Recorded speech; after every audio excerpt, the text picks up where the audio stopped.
Hello dear friends, this is Phone Support Channel. In this video I want to show and tell you how you can delete your Instagram account in a couple seconds. What do you need to do this?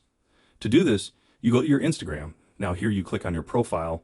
The most important thing that it was your profile, that you had access to it and you can go to it now. That is that you have a username and password entered.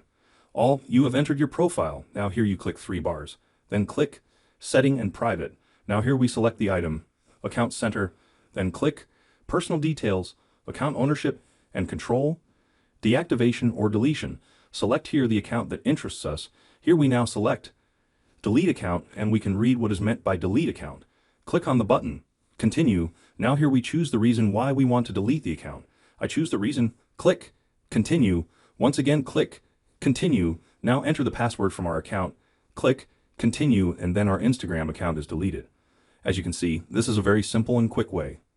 Done. There's nothing complicated.